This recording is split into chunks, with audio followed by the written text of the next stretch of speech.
I'm Rita, Santamaria. I am the owner, founder of Champion School of Real Estate, and I welcome you, our students, to our 1-hour program today.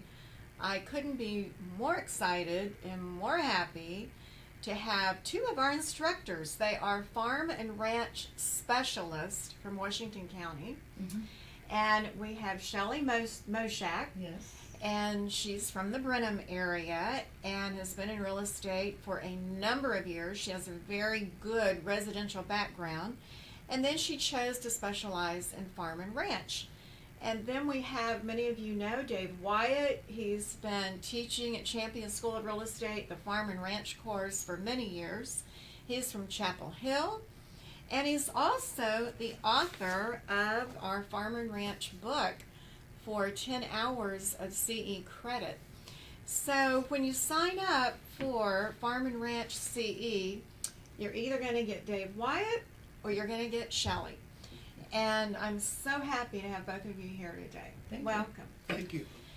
I want to say hello to our Plano campus and to Fort Worth, as well as Austin and certainly San Antonio, our 3 campuses in Houston. And then we also have our live streaming classroom students that will be watching, as well as Facebook Live. And it always gives me the opportunity to say thank you to our students for giving us their wonderful business that's allowed us to grow to be the largest real estate school in Texas, if not the U.S. We have brick and mortar. We have a wonderful online delivery, as well as correspondence, and classroom with brick and mortar. So whatever particular discipline you like, real estate, loan, appraisal, inspection, or business etiquette, these two know that we can help you with any of those. But today we're really going to concentrate on how to sell, how to list farm and ranch property, because as you can imagine, it is its own animal.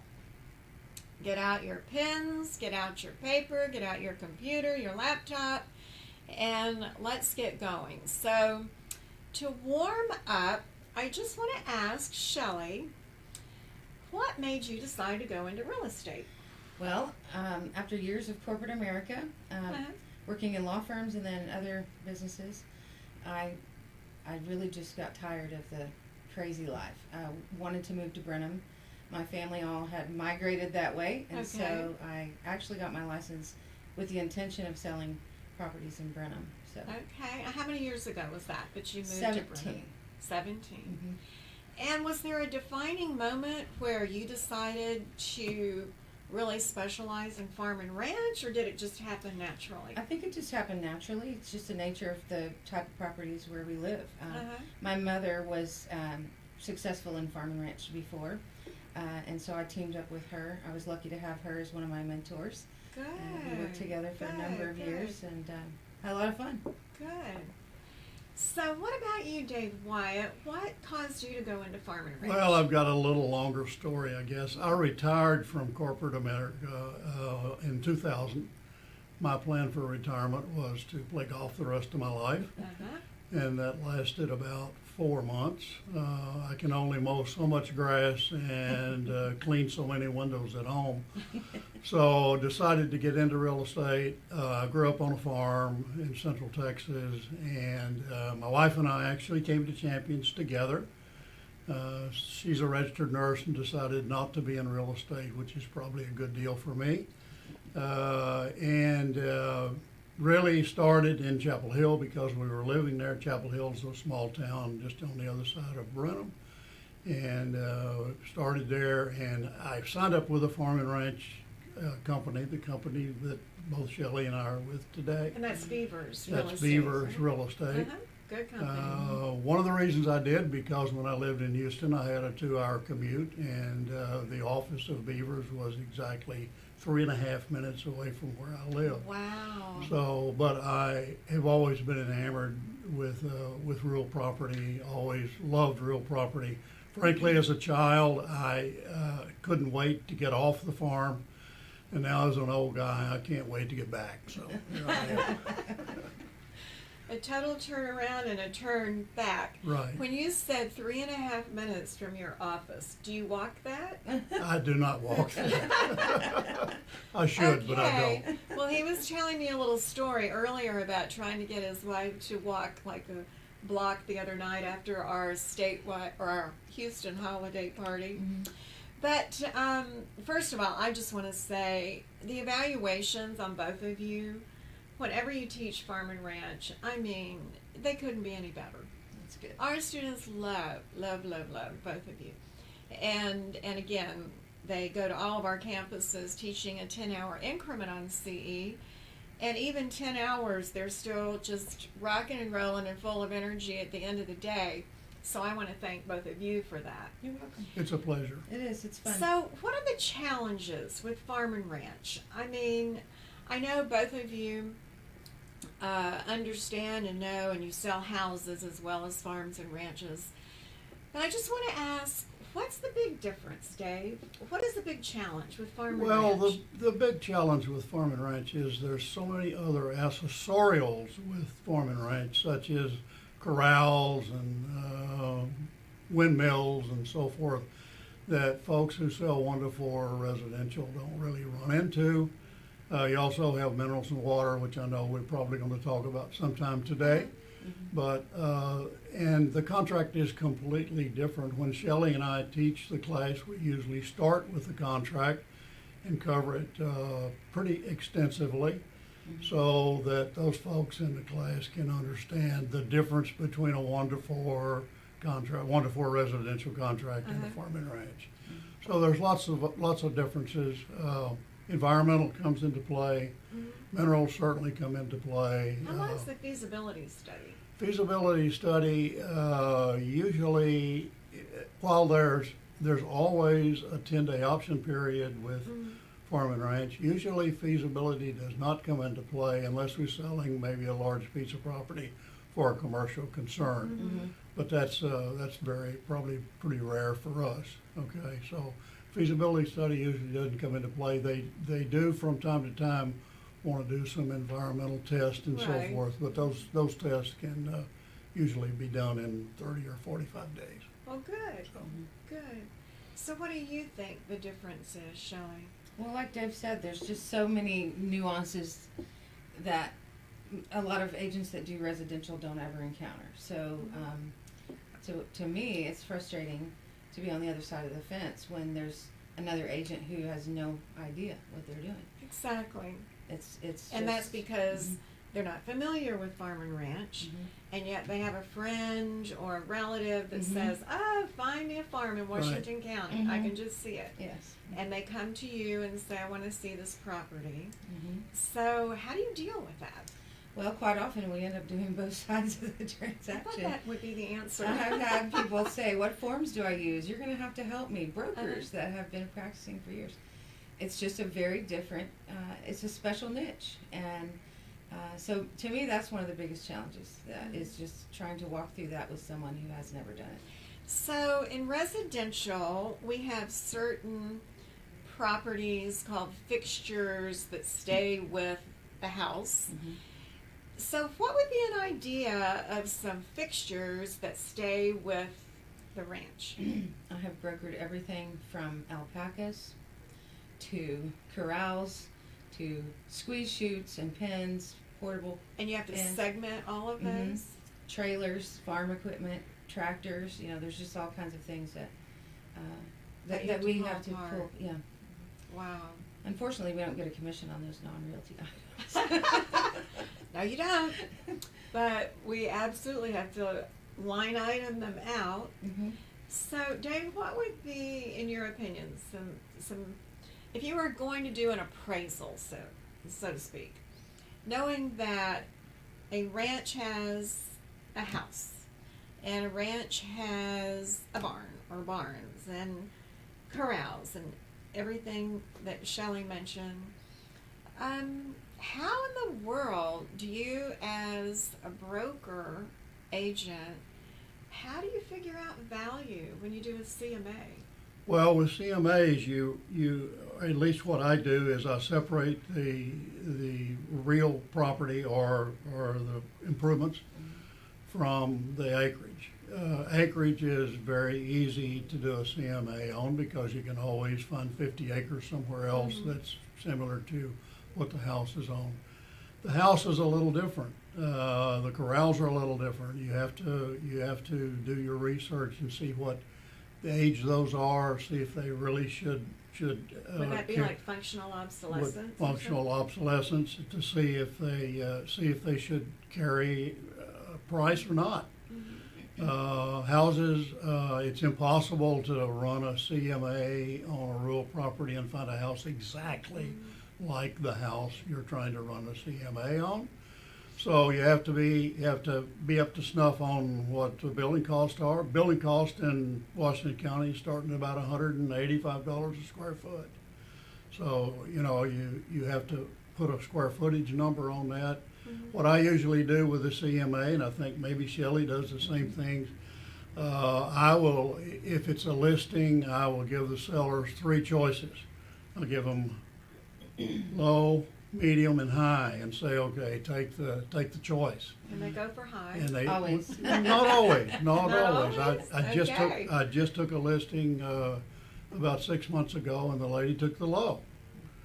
And why was that? Because she was in a position she wanted to get out from under it. Her husband was in a Okay. rest home, and she wanted to get out from She under wanted it. to sell and- more quickly. And she's building another home. Oh, So, okay.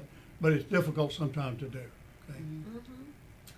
Now, if I had a windmill on my property or in my pond, and the other property didn't, do you have appraisers that actually take those kind of things into consideration, or is that too? The appraisers will take ponds into consideration. I usually, on a 1 acre pond, I usually add from $10,000 to $15,000 to the price of the property Okay, with a 1 acre pond. If it's just a little puddle, probably nothing. probably not. But appraisers will, yes. And then, from the appraisal standpoint, there are appraisers who do rural properties all the time. And then there's appraisers that come out that don't do very many rural properties. So they sometimes stop by the office and lean on us for those comps. I bet they do. I hadn't even thought of that aspect.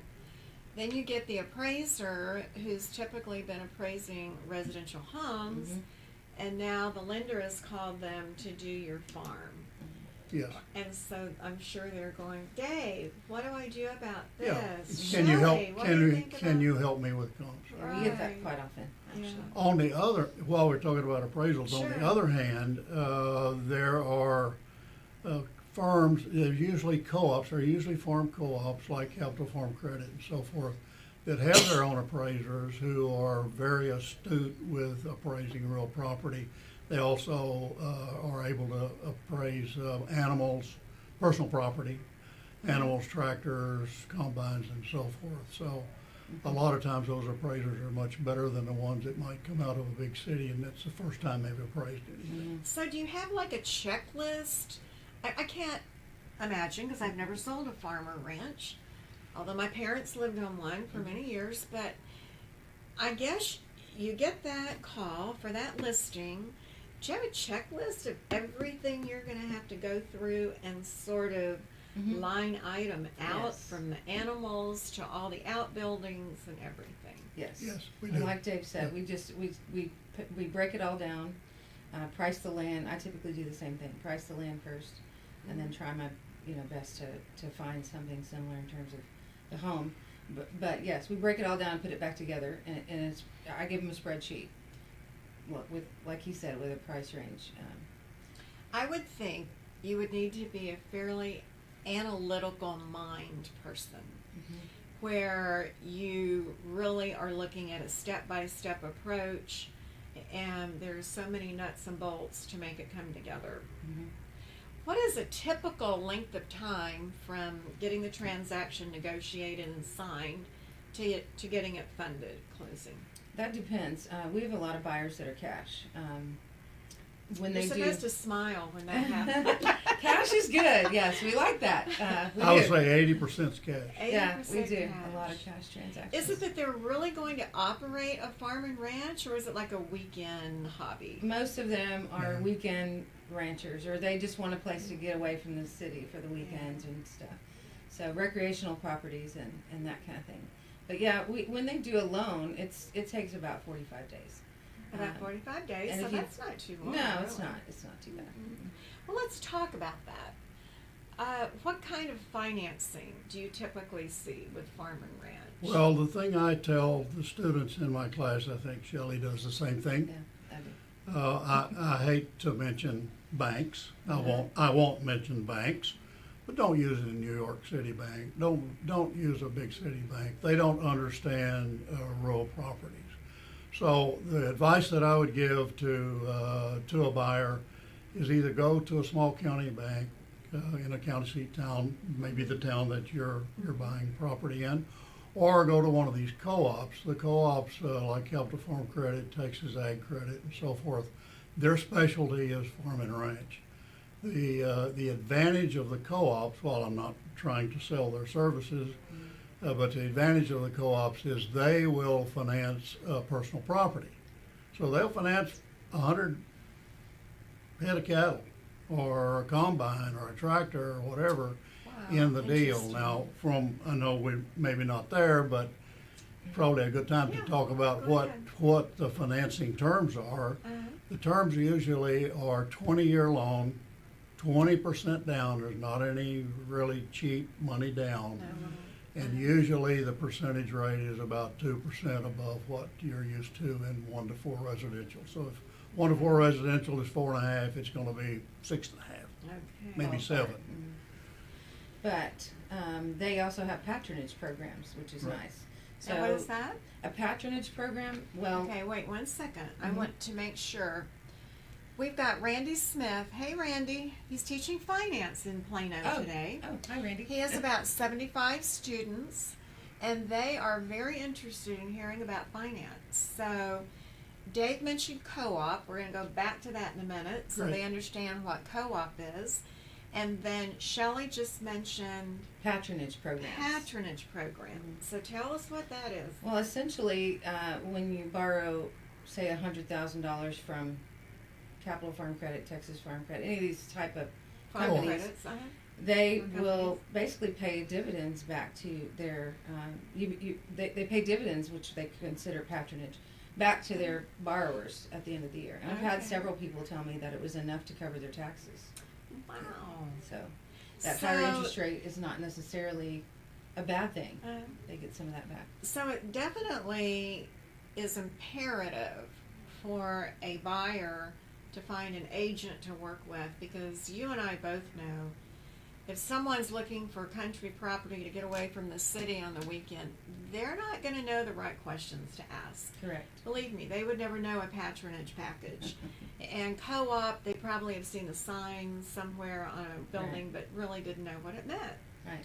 So that most definitely means if you're thinking about farm and ranch, you need to get with a company that definitely has experience in Mhm. that, for sure. Right. So, what about the Texas Veterans Land Program that we have in Texas for Texas veterans, and it's also on the state exam for our students? How does that work, Dave? The Texas vets have limits, and in my experience, most people who want to use Texas vets are buying property above those limits. Now, it is possible for you to do a combination loan with a Texas vet. So let's say if Texas vets have $400,000 limit, and they're spending $800,000, it's possible to do, a step loan, if you will.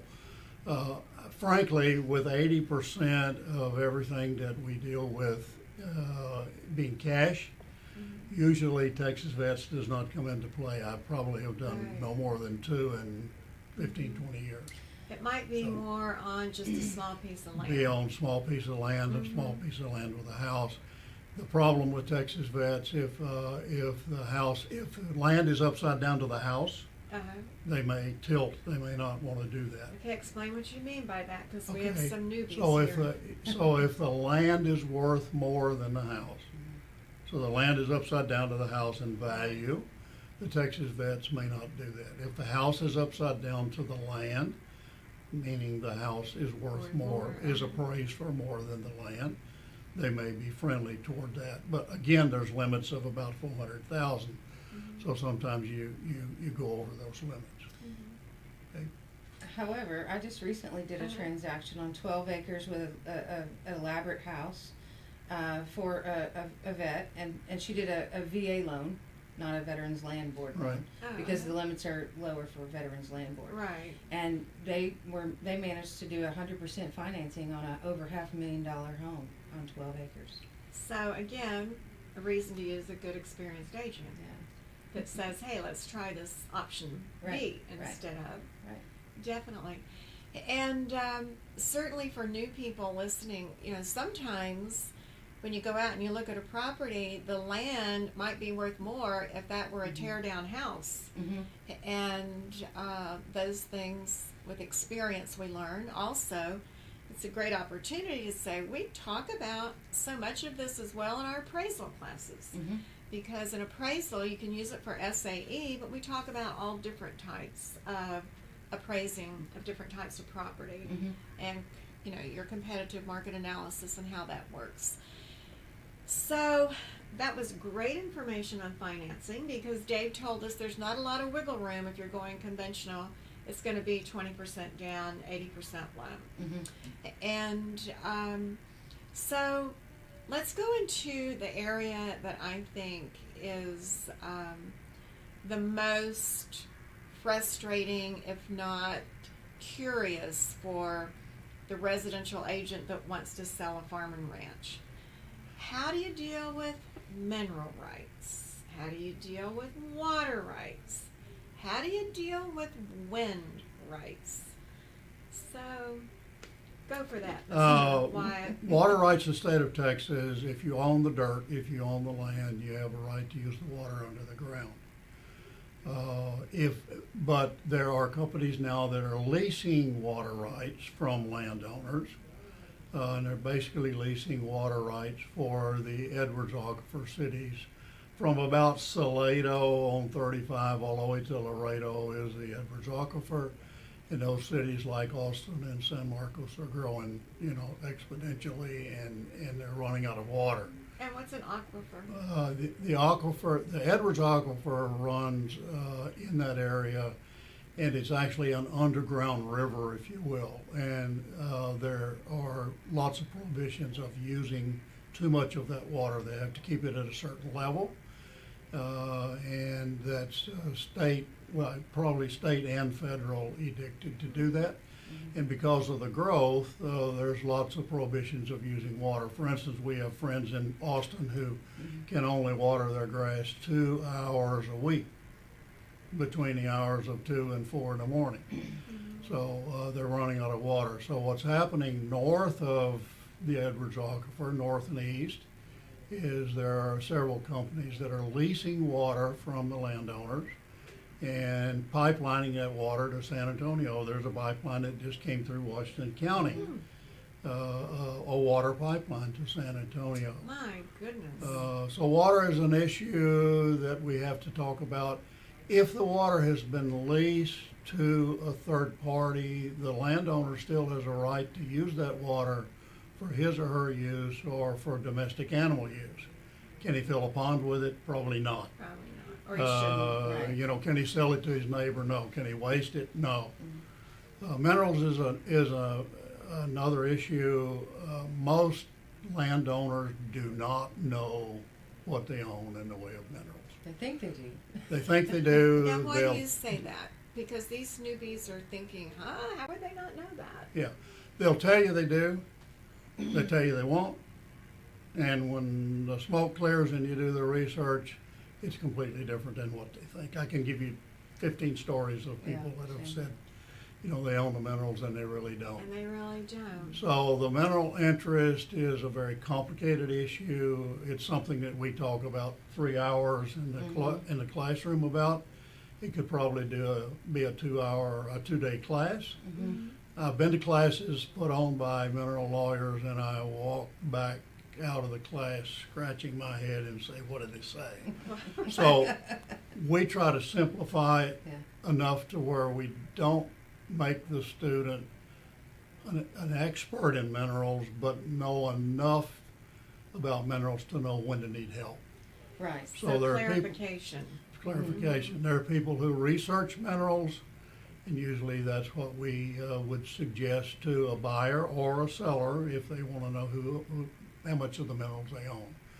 The two groups that research minerals are, of course, an oil and gas attorney or what's called a landman. And a landman can research minerals usually in a couple of days, can usually do that during the option period if you want them to. And we strongly suggest we do that. Of course, it's always up to the person paying the bill whether they do it or not. So, I'm going to go back to the water rights because I want to give my own description of the coolest thing. When we built I think it's cool, okay? You don't just have to agree with me. When we were building our Austin campus that we opened this last spring, first of all, we had to build the big pond that I know both of you have seen. Yes. That detention pond. Right. But we are over the Edwards Aquifer. So the way it had to be built was so interesting in that the final the topical that you see were the big, huge boulders. Mm-hmm. And under that was gravel. Mm-hmm. Under the boulders. Under the gravel was sand. And the idea, and it was by the county, where you're building a filtration system and it's all natural. Mm-hmm. So that by the time that water gets through that boulder, that gravel, that sand, it's fairly pure. Mm-hmm. And then it's down in the Edwards Aquifer. Right. And I found that to be so interesting. I'm only sorry we didn't take a video so we could play that and how it comes together. That would have been fun. Now, what about wind rights, Shelly? Tell us what we mean by wind rights. Well, most of the wind farms are Uh-huh. west of here. We don't really encounter that very often. I don't know if you have, Dave, but I have not in our area. Trek has not, or TAR, either one, have not addressed wind rights yet for wind farms. Mm-hmm. I know that they're working on some forms for that. But basically, I guess what Shelly and I assume, if there's a wind farm there, that the owner of the property, the surface owner, has the right to collect for the wind farm revenue, okay, or royalty or whatever it might be called. So I know we see them out in the panhandle. Right. And from the landowner's viewpoint, they're pretty darn lucrative. The life of a windmill is about 30 years, and they really don't start turning profit, from what I'm understanding, until about the 18th year. Okay. They're $1.5 million per mill. Of course, the landowner doesn't have to pay any of that, but the landowner is paid by the company that owns the windmills for the surface, for the water usage, for maybe transmission lines or whatever. So the surface owner collects for that. The person who actually owns the surface collects for that. Interesting. So, back to all these different, I want to say, parcels that connect to your ranch or your farm. When you call an inspector out, how many different pieces of that farm are they inspecting, or what do they not inspect? Most of the time, you'll have quite often you'll have two homes or a house with a guest house or living quarters in the barn and that kind of situation. They would want to inspect everything that involves every structure that has a living space. Usually they'll also do septic inspections and water well. Most of the time they just check the water for bacteria. Okay. There are other tests that can be done. Are but there any that's mandatory aerobic systems now? Not so No. much anymore. They used to be required in Austin County and Waller County, for Yeah, there are example. some we've heard around the state. But they've reversed those decisions over the years, and Okay. and so more people are they're able to choose what Do they buyers want their barns inspected? not usually Usually not. unless it's a usually horse not. barn maybe where Yeah. there are Mhm. stables and Uh-huh. wash rooms and that kind of thing. Does it take a very specialized or a special inspector to do it, or do we use our regular residential I inspectors? think it turns out to be, for me at least, it turns out to be a combination of inspectors. You do have some inspectors who it's like 1 to 4 residential. You may have an inspector who also can inspect for termites, but the normal run-of-the-mill inspector may not be qualified for termites. So in my case at least, we're gonna inspect the house. We're gonna call a water well company out to inspect the well, and we may pull the pump on the well to make sure it works properly. That's probably pretty severe. Or we may just take a water test, we may take the pressure test or whatever, and then we're gonna probably call a septic inspector. In many of the counties that we operate in, you have your choice whether you could go aerobic or what they call Conventional. underground septic, the conventional septic. So it's gonna be for me, it's gonna be a combination of different inspectors. Do you ever have any environmental endangered species that cause issues with your transaction? You Yes. do? Yes. Yeah. What happens? Well, for example, in Bastrop County, the Houston Uh-huh. toad is a endangered species, and so if someone's buying a property there, they will need to get Texas Parks and Wildlife to come out and have someone give them instructions on what they can and cannot do, because they can't disturb their habitat. So if they want to put in a pond or build something, they have to get advice and permission, so to speak. Do you ever have the golden cheek warbler problem? No. When we're teaching in Austin, it's like the golden cheek warbler is nesting on all of your cedar trees, so sorry, you can't tear those down. Neither can you build on that Right. property, because Right. that golden cheek warbler Right. gets priority. Right. And of course, they also have the bee cave issue Mhm. in that general area of Mhm. Austin. So, let's say I'm an out of the geographic area agent, Mhm. and I come to show property to hopefully sell to my buyer a ranch. What things would I need to be aware of right away in the geographic area? Doing business outside of my familiarity. First of all, bring your boots. Yeah. Bring your boots, okay? I carry 2 pair, one for me and one for the lady with the Gucci shoes that forgot her boots. Okay. Happens all the time. Truly, how do you deal with that? That's how I deal with it. I You carry do. extra boots. So you must have a few sizes in there. Well, love it. I'm sorry to interrupt. I got into really big trouble recently because I loaned my wife boots, who was playing mahjong at the time, and I couldn't get her permission, but I loaned my wife's boots to a lady who showed up in flip-flops. Mhm. Okay. I came home and I said, "Oh, by the way, here's your boots." She said, "What are you doing with them?" I said, "Well, I loaned them to a lady that bought flip-flops." She said, Did you "I'm see buying the a look new on pair. his face? I'm buying a new pair of boots." Very, like, I'm sorry. That didn't go over well with Darlene. So, but truthfully, without putting down folks that show up, Sure. sometimes they don't know any different. Yeah. People will show up the same as they might show 1 to 4 residential in a big city area.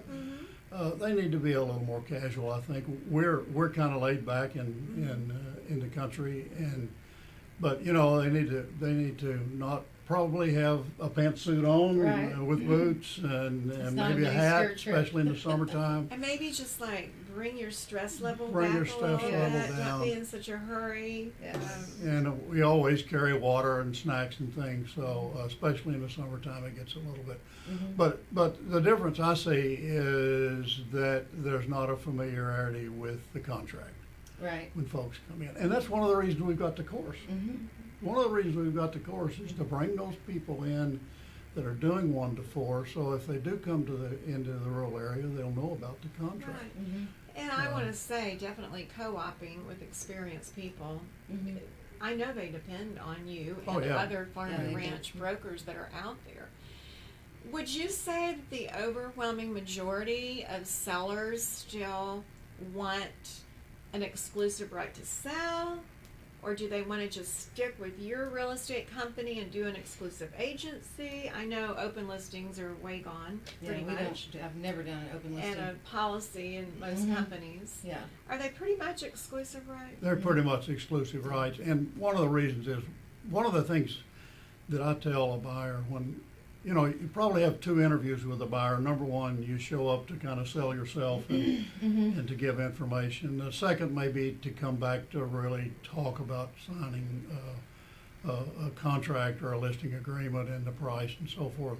And I'll usually tell them on the first interview that probably 85 to 90% of all transactions start on the internet. Mhm. So if we don't have an exclusive right Mhm. and can't put it on the internet, then they're reducing the number of people that are gonna look at, Potentials. that are gonna look at the property, so.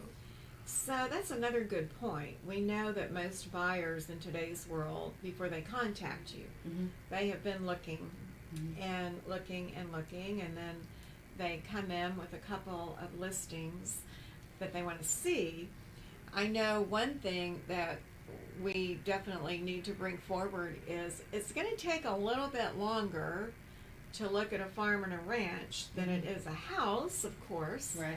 So, based on that, I guess they walk into your office and you're the listing agent. And do you generally go along, or do you let the selling agent go with their buyers on their own? I would think with a farm and ranch Mhm. that it would be the first that you would want to be with them. As often as possible, I accompany my showings because Okay. they don't understand the boundary lines. They think that fence is the edge of the property when it's really just a cross fence. Okay. I try to accompany as much as possible because I would it's want you very to helpful. accompany me. Yeah. I would have that sense of feeling so much more comfortable Mhm. because you're going to bring out things that I certainly am not aware of, Mhm. and I don't even have the lingo down. Mhm. So that's good to know that you'll be able to Yeah. co-op with the listing broker that's in that county. Right. And your client's gonna have questions that if you're by yourself, you're not gonna be able to answer. True. How deep is the pond? True. How many bales of hay does the barn hold? Right. You're not gonna have, a lot of times if it's a first showing you've been on a property, you're not gonna have, so it's imperative in my mind that you always have the listing agent there on the first showing. And I know for a fact, because we have nothing but fine farm and ranch brokers, when our residential agents come with their prospect, I know you two definitely, and every other one that we know, they're going to make you look smart because they want that property sold. Mhm. So if you don't know the right questions to ask, I know each of you would jump in and just make sure that they get all the information that they would need. Like, I would not think to ask, how many bales of hay Right. can fit in this barn? Is the pond Right. stocked? And yet, Dave, is the pond stocked? Those things that we wouldn't think of, but we depend on you all to have that information. Dave carries fish food in his car for that very question. Yeah, I carry fish food. Yeah. I carry fish food in my truck. And then they just come up to the surface. Just throw it out. Yeah, let's see how many are out there. And You'd there be you surprised, are, they're you'd ready be to surprised buy. how many Yeah. sales you can make You with would be surprised. fish food. That's like baking cookies in the oven and Yes, house. right. And the exactly. fish Absolutely, food throw in the absolutely. pot for sure. So on a different basic skill question, how do you prospect to find sellers when you're a farm and ranch broker? How do you prospect? Well, I do a lot of mail outs. In fact, I'm doing a mail out on one of the tools that we teach in the class is the use of IRS 1031, which is tax avoidance as far as buying and selling real estate is concerned. So you actually shelter the tax, and the tax could be up to 23% these days. So let me interrupt you for a minute. Okay. Are we talking a 1031 exchange? 1031 Mhm. exchange. I'm Okay. sorry. Yeah. No, that's okay. Yeah. Can you tell our finance class, just by definition, short definition, what is a 1031 exchange? Okay, a How do you 1030 do that? 1031 exchange was enacted in 1921, and today, just to put it very simply, if you have an investment property or a property that you have to hold for appreciation, you can buy and sell that property using a 1031 and shelter the tax gain on sale, as long as you abide by certain rules. There's lots of rules that go there, but the rules can be worked with. So there are many people who, like for instance, rent houses. If you have a rent house, you could sell that rent house and use a 1031, shelter the gain on sale, have more money to leverage another rent house. Because if you had to pay 23% tax and you did pay that 23, you wouldn't have as much money to leverage. Right. So it's used a lot. Okay. And so one of the things we try to teach in the class is the use of the 1031. That's just one more trick, I guess. I usually say, no, it's a little hokey, but it's one more trick in your bag. One more thing that you can talk to people about. It's So my mail out is going to be about 1031s. Okay.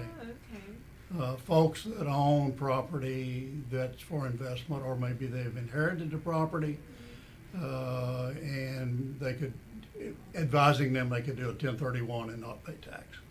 You were going to add something to that, Shelly. Oh, I was just gonna say, it can be used for any other investment property, so they can sell a rent house Right. and purchase, land. Whatever. Or anything that's deeded, any type of property that's conveyed through a deed. If it's So- conveyed through a deed, you can use a 1031.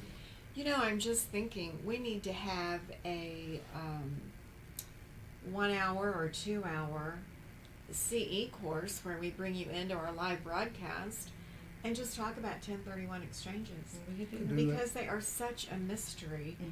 and yet they are used a lot. So we really need to have a better idea of how they work. Well, for anytime sure. people can save money, Yep. if you can help them save money, they're gonna like you. Now, occasionally people will post questions over here, and when we turn our head, we're kind of looking at the questions. Mhm. And one of the questions one of our students asked was, is there a TREC mandatory farm and ranch contract? And I know you both know the answer to Yes, that. there is. There is, and Yeah. there's no rule on when you have to use that. It's best if you have property that's got, the typical farm and ranch things, barns and corrals and pens and stuff. It's best to use it then. But yes, we do have a contract specifically for that type of transaction. You know what's going to happen? This is so informational and so good that when it's on YouTube tomorrow, I know some of our instructors as well as our students will want to see it on the Champions YouTube site. And I would suggest for sure that you go to the TREC website and just pull down a farm and ranch contract, go through it, look through it, and then go to the YouTube replay of today, and so much is really going to sink in even more so. What about homestead protection? We study homestead protection on residential homes in our book. On a farm and ranch, Dave, you tell us, what is your homestead in Texas and how do you file for The it? homestead protection in Texas also applies to farm and ranch, and if you have a homestead, you can attach 200 acres to it and shelter that in the homestead. Okay, so the homestead protection gives you a slight reduction in taxes in your property taxes, but also gives you protection against being foreclosed on. Okay, for a certain reason. You can be foreclosed on because you missed the loan. Right. You didn't pay the Your loan. property tax. But as far as the your- lawsuit's concerned or whatever, then that protection kicks in. So, but you can attach 200 acres to it. You can attach barns and Now, whatever. isn't to that it. just if you're married? Isn't it 100 if you're single? Did that If you're, change? if you're single, it's 100, it's 200 if you're married. Yes, that's Yeah, correct. yeah. Yeah. I threw that out because that's a state test question. Yeah, right. Yeah. I Yeah, thought our sorry. students might like to go a little Yeah. answer Yeah. there to the Good state point. test Yeah. question. So homestead protection, how do they file for their homestead? They have to file Protection. one time with the taxing authority, okay, and that homestead protection then is rolled over each tax year. So they only have to file one time. There's a form for that. You can go to the taxing authority website, pull up the form, mail it to them. You can go into their office and fill it out, however you want to do it. If you add additional acreage or whatever, you probably should contact them. But if things stay static from year to year, for instance, in my property, it's been static for almost 20 years. I haven't added anything to it. I haven't added any improvements to it. So the homestead form that I filled out 20 years ago is still Still good. still good. If you have a homestead homestead protection on a home, let's say in the Woodlands, Mhm. and you buy a property in Chapel Hill, you can transfer that if you prefer to do your homestead on the You Chapel have a Hill. choice. It's it's called a port certificate. You go to the tax office and It's called a request what that. certificate? A port certificate. A port certificate. Right. Okay. And that transfers it from one county to another. Awesome. I think what's also interesting about the state of Texas, when you have homestead protection, you also, if you have a farm, you get a couple of head of cattle. Yeah, You right. get You get some personal property You with get it. some have other it. personal property. I think you get 2 guns. You get. Yeah, That's not mandatory, It's but Years it's ago- allowed. It's not mandatory. years but ago, you we can had a get it. Texas politician that was able to do that. Yeah. So I asked Dave about prospecting. Is prospecting with farm and ranch just pretty much the same as prospecting for any buyer? I don't know if it really is. Honestly, I do so many referrals and repeat business. I don't do as much prospecting as I used to. But I do mail outs and things like that too. I also contact expired listings and that kind of thing. But Well, with experience, you're now getting your prospect the way you want through Right. referral. Right.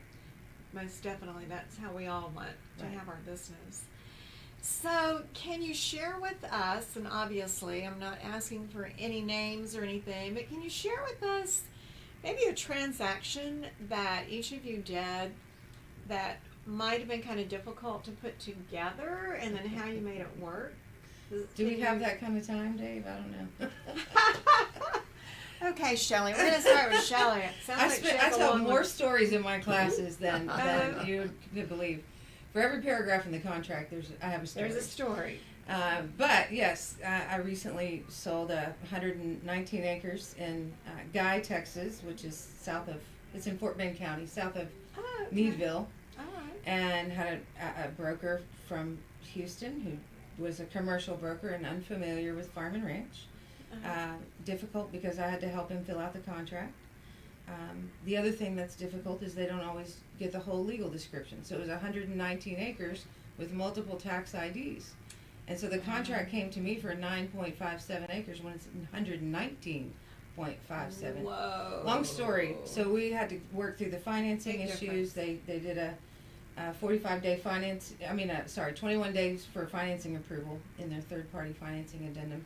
On the 22nd day, they called and said, "Oh, we're going to do cash." He's going to do a loan on his commercial property in Houston instead, and use that cash to purchase the ranch. So now we have to delay for that. Right. So he goes through the process and uses a Now, commercial. did you do anything to verify that the cash was there? Oh yeah. Like a letter from the bank or something? Yes, typically we ask for proof of funds before Right. we accept a cash contract. But anyway, so he's doing this other loan on a different property, and That took another 21 days or so, and they had to do an environmental study, and then they wanted to do a phase 2 environmental study on that property. So we kept delaying our closing because And he the was seller using the wrong stayed kind with of you. lender. What? Using the wrong type of lender. Oh, That's okay. that's what delayed this. Okay. That and the inexperienced other broker. But anyway, so we eventually came full circle back to where we started, and they eventually went with a farm and ranch lender. But that With a transaction lender, after all. took like 4 or 5 months to close. Oh my goodness. So Mainly going back and forth between how they're going to buy it, Right. Because they didn't understand right. the different options that were Mhm. there. So Wow. And the seller was fine just hanging in there and knowing and believing it will come together yes. later than sooner. Fortunately, yes. It was a corporate Okay. seller, so that helped. Yeah. Interesting. Mm-hmm. And through that process, you just stay calm, cool, and collected. I don't know about that. So. There were a few never times. lose any sleep. There were a few times when it was What about you, Dave? One Well, kind of I'll tell you a real short one. I had a client who had a multi-million-dollar budget, and he lived here in Houston, was a president of a company. And I would show him a property, and he'd say, I really, really like it. I'd like my wife to see it. The wife came out the next weekend and says, no. That happened 4 times. So finally I found a property I thought would be really, really good for him. And I called and I said, can you meet me Saturday morning at this property? I think it's something you might want to look at. And could you please bring your wife? So I'm trying to shorten this transaction by, instead of spending 2 weekends, just spend one. But anyway, she got out of the car and said, honey, this is it. This is what we want. Wow. Well, the listing agent was there. We had chatted before they came, and I knew that he was negotiating a contract. They had countered an offer, but didn't get the answer on the counter. So I told my client that we're going to have to Really kind of make rush it a up, good one. kind of rush up. Okay. The end result was I did an offer on the back side of the pickup. I sat in the back of the pickup and did an offer on my computer, sent it over to the listing agent. He sent it to the seller, and within 37 minutes we had the deal. And what really That's a good story. what really probably capped the deal was that my buyer put up $250,000 in earnest money. Perfect. And he gave us a check that day from his investment account. We had the check in our hand. We actually scanned it and sent it to the seller, and we capped it. So we got the business. There are 2 points in that story that I want to bring forward to our students in the classroom. And one being that a counter offer, okay, you've got an offer working here, but when someone counters and says, no, I don't agree with that, it's like no offer at all. Right. So that allows the other offers to come into the mix. And whenever you want your offer to really stand out because you have multiple offers on a property and you have what we call maybe a bidding war, then if you're able to put a bunch of money down as earnest money and then do a shorter option period, then you have made your offer rise to the top. But for Dave to be able to say he wrote the offer with his laptop in the back of his truck, and in 37 minutes, 37 minutes we had the deal. it was negotiated and done. My buyer wanted an answer in 30, In 30. and we got it in 37 minutes. I think the part of the story is you said on other properties the spouse said no, and this one it was This one was yes. This is it. Let's go with it. Sometimes Were they you just- expecting another no, or did you No, really think this was it? I didn't have any expectations. I knew I had the wife there, and I knew I would get an answer Yeah, right away. one way or the other. instead of waiting a whole week to get it. Instead of having to sell it twice. I Right? know that our students are thinking, I want to take Farm and Ranch. This is really interesting. And it is. And It that's is. why I started out this morning saying the evaluations from our students. And you can walk into the Farm and Ranch class wearing your boots and your jeans. Yes, you can. And look right at home, and we love that as well. But it's been so informative today. Thank you, Shelly Moschak, You're welcome. with Beavers Real Estate. And thank you, Dave Wyatt, Absolutely. with Beavers Real Estate, which is in Washington County, Chapel Hill, and Brenham. So one last statement or question. If you were to give your younger self advice, knowing what you know today and all the experiences that you have, is there any advice that comes to mind you would give your younger self, Dave? Yes, there is. And for me, real estate is a retirement job. So I retired from industry. I'm on a great retirement program, but I needed to keep busy. But if I were starting right out of college or right out of school with real estate, first thing I would do is hire a personal coach. I'd get a coach to coach me how to get business, Good advice. and rather than learning it from the bootstrap like I did, I would get a professional to do that. I think that's a great investment. If I were in the farm and ranch business, the second thing I would do is to buy an all-terrain vehicle to show property on. It's impossible to show rural property from an air-conditioned pickup.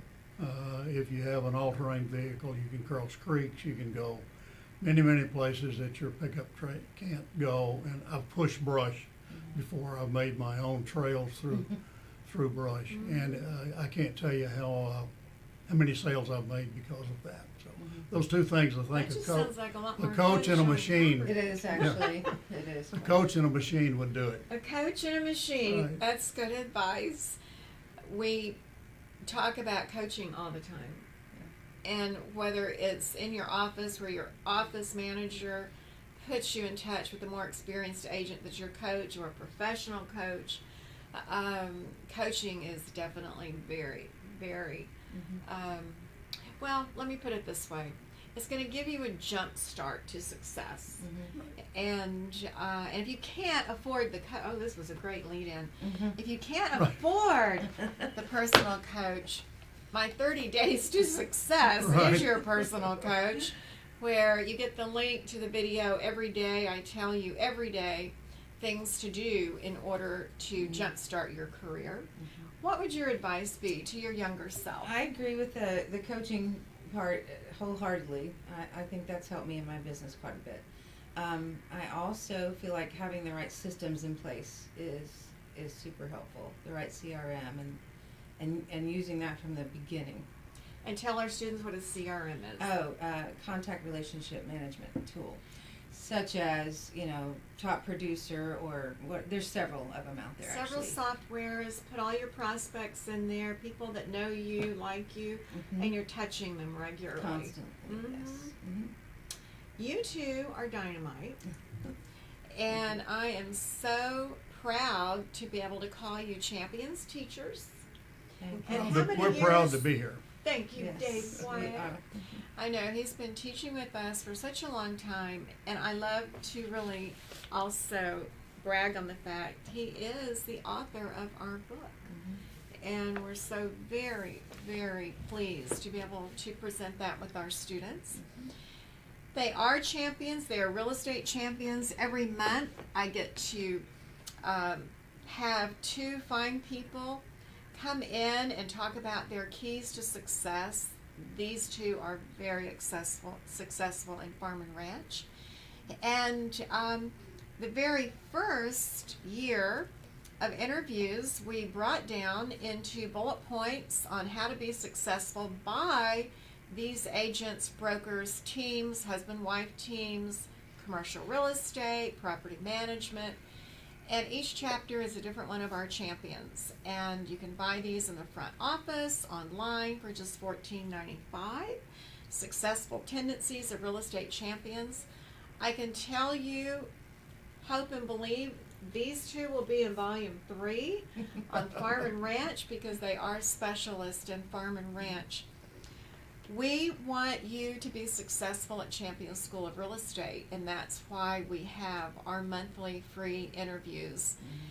January the 7th, which is a Tuesday, Dr. Gaines from the Research Center will be here doing his economic update with his wonderful charts and graphs.